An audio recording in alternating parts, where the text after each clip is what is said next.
Welcome back. Today we're going to start 5.4 and start solving radical equations. So here are the 4 basic steps that we want to make sure we do every time. We always want to isolate the radical term. So you notice over here that we added x to both sides. Then we need to square both sides to get rid of that square root, right? And then when we square it, we're going to solve for x. So you can start to see here we've distribution and then factoring and solving for x. Now, the 4th step is actually very important, checking for extraneous solutions. So what we mean by extraneous solutions, they're actually extra solutions. So whenever we square or raise x to a power, we could potentially be adding a solution that doesn't work. So over here, we tried 6, plugging 6 in for x right here. Both sides equal 6, so it works. When we plugged in -2, one side was equal to 2 and the other side was -2, which made it an extraneous solution. Okay, let's start with the first example. So here we're going to add 1. We want to isolate the radical. So x plus 5 equals 4. We're going to square both sides to get rid of that square root. So we're going to have x plus 5 equals 16. And then when we subtract 5 from both sides, we get x equals 11. I'm just going to check that solution. So square root of 11 plus 5 minus 1, does that equal 3? Yes, this is square root of 16, and the square root of 16 is 4. 4 minus 1 equals 3. Perfect. All right, let's try the next problem. For this one, again, we're going to isolate the radical, subtract 2 from both sides. So we have the cube root of x is equal to 2. Be careful, we're not going to square both sides here because it's a cube root. So we're going to raise both sides to the 3rd power. So we have x equals 8. Just to double check, we're going to plug in 8 into the equation. So we have cube root of 8 plus 2, does that equal 4? Yes, 2 plus 2 equals 4, so that checks out. So we have one solution here.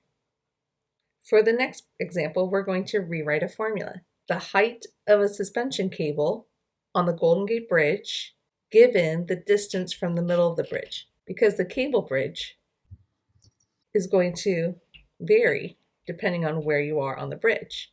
So when we know that you are 200 feet from the middle of the bridge, we can approximate the height of the cable. So an x will be equal to 200. So to rewrite the equation, the first step is always try to get the radical by itself. We're going to multiply both sides by the denominator. So 0.010583 on both sides.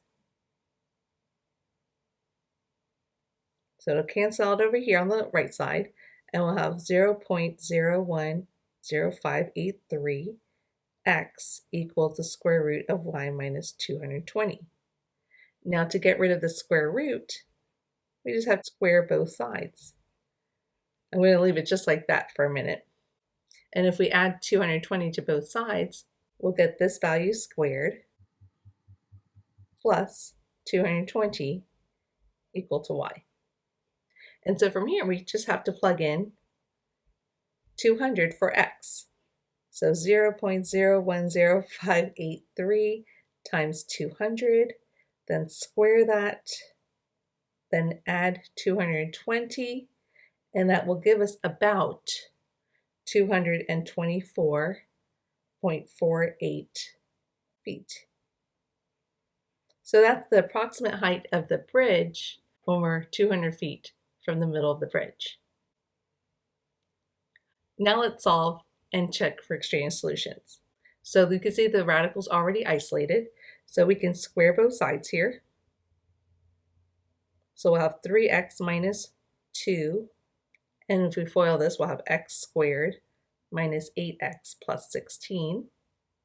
We can subtract 3 from both sides. We can add 2 to both sides. So we'll get x squared minus 11x plus 18 equals 0. And that can factor into x minus 9 x minus 2. So our solutions are x equals 9 and x equals 2. Let's check these solutions. So we're going to plug this into the original equation. So we have square root of 27 minus 2. And does that equal 9 minus 4? Square root of 25 equals 5. So that works out. That's good. The second solution is 2. So if we plug that in, it was 3 times 2, so that's 6 minus 2. And does that equal 2 minus 4? The square root of 4, negative 2, and we can see that 2 does not equal negative 2. So this is an extraneous solution. We can just cross it out to show that it's an extraneous solution. And I put a box around our final answer. So we established that x equals 2 as an extraneous solution for that equation. Squaring both sides of the original equation sometimes creates extraneous solutions. Now let's solve equations with rational exponents. Okay, for this problem, we're going to get rid of the rational exponent by raising both sides by its reciprocal, by 2/5. So the 2/5 will cancel out and we'll have x squared plus 5x plus 5. Well, this will just equal 1. We can subtract 1 from both sides. And we have x squared plus 5x plus 4 equals 0. And that factors into x plus 4, x plus 1. And so our solutions are negative 4 and negative 1. We just need to make sure we check the solution.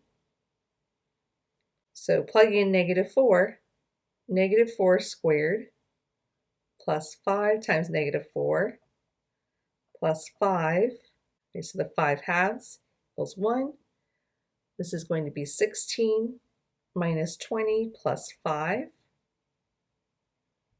And that simplifies to equal 1. And 1 to the 5 halves equals 1. That works out. Now when we check 1, negative 1 squared plus 5 times negative 1 plus 5, all raised to the 5 halves. And again, we get 1 to the 5 halves equals 1. So they both work. So I'll draw a box around both solutions. For the next one, we're going to raise both sides to the reciprocal power. So the reciprocal power,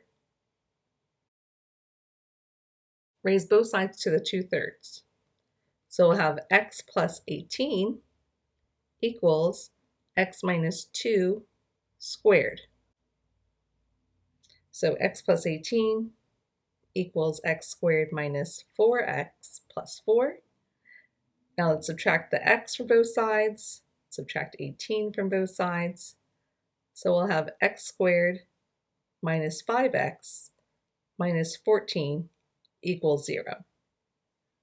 Well, that's going to factor into x minus 7, x plus 2. So our two answers are x equals 7 and x equals negative 2. The last step is just to check the solution.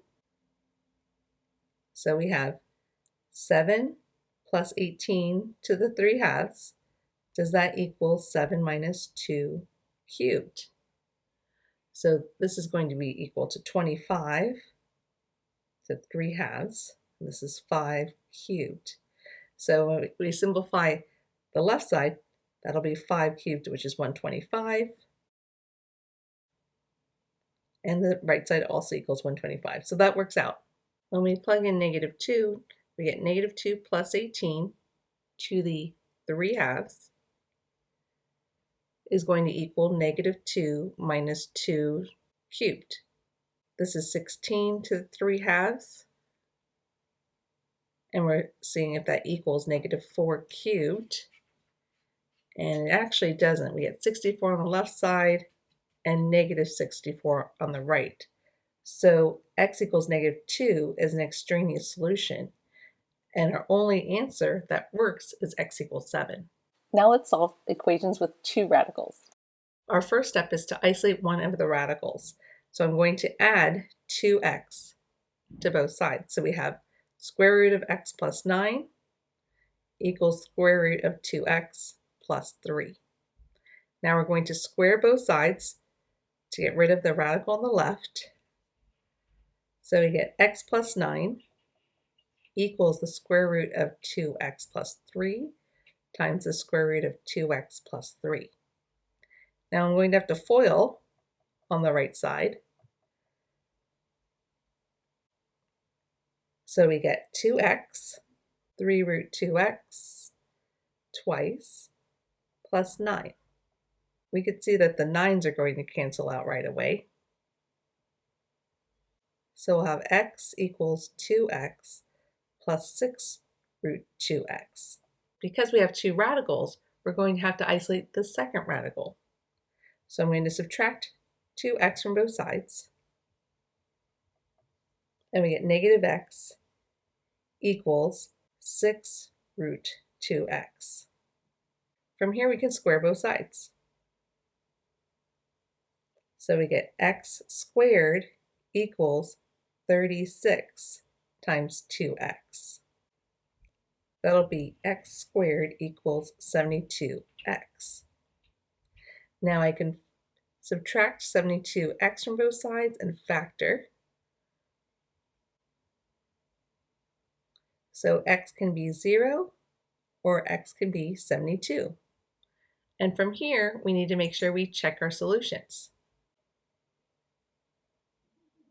When we plug in 0, get the square root of 0 plus 9 minus 2 times 0 equals 3. And the square root of 9 minus 0 does equal 3. So this will work. When we plug in 72, we'll get the square root of 72 plus 9 minus square root of 2 times 72 equals 3. This is going to be 81 minus 144. And the square root of 81 is 9. Square root of 144 is 12. And on the left side, we'll get negative 3, but that does not equal 3. So x equals 72 is an extraneous solution. Now for the last example, we're going to solve a radical inequality. So here we want to know what's the mass of a person for a dose of medicine whose BSA is less than 1.9 and the patient is 160 centimeters tall. So we know the height is 160 and we want the BSA to be less than 1.9. Plug in 160 for h and get the square root of 160 times m over 3,600 is less than 1.9. Now we need to solve for m. So we're going to get rid of the square root by squaring both sides. So we have 160m over 3,600 is less than 3.61. We can multiply both sides by 3,600.